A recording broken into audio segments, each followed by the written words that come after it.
Bonjour et bienvenue sur Globe Runner.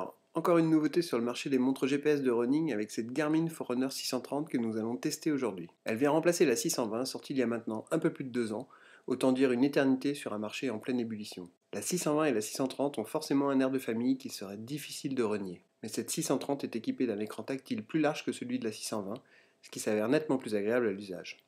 La réactivité de l'écran tactile est également bien meilleure que sur la 620.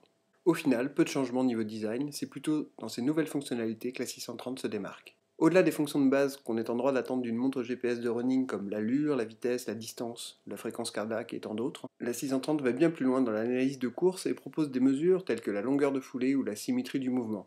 Il s'agit de l'équilibre du corps lors du contact au sol. Une donnée intéressante mais difficilement exploitable ou corrigeable, avec des résultats qui varient pas mal d'une séance à l'autre.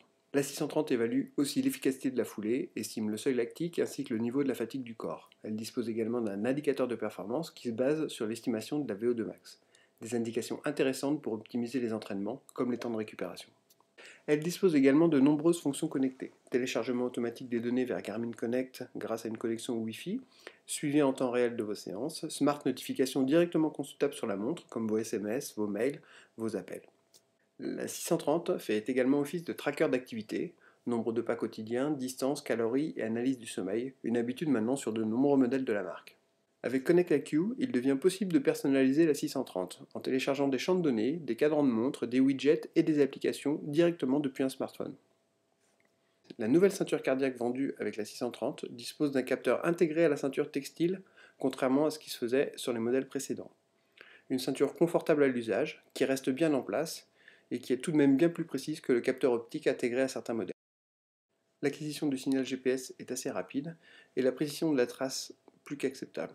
À l'usage, la Garmin 630 s'avère être un partenaire vraiment agréable. Les informations disponibles durant un effort sont claires, et les écrans de données à afficher sont personnalisables. Garmin annonce une autonomie de 16 heures en mode GPS et de 4 semaines en veille. Entre l'usage quotidien et les entraînements, la montre tient finalement une dizaine de jours, mais tout dépend évidemment de l'usage qu'on en fait. Le mode Wi-Fi et les smart notifications ont tout de même tendance à limiter l'autonomie de la montre. La Garmin 630 est clairement une montre pour courir, pédaler ou marcher, mais en aucun cas une montre multisport. Si vous voulez une montre à tout faire, équipée d'un altimètre barométrique, il faudra plus vraisemblablement vous tourner vers une 920 ou une Fenix 3. La Forerunner 630 est une montre discrète et légère qui comblera les férus de données à analyser. D'ailleurs, dans ce domaine, c'est très certainement ce qui se fait de mieux aujourd'hui sur le marché des montres GPS de running.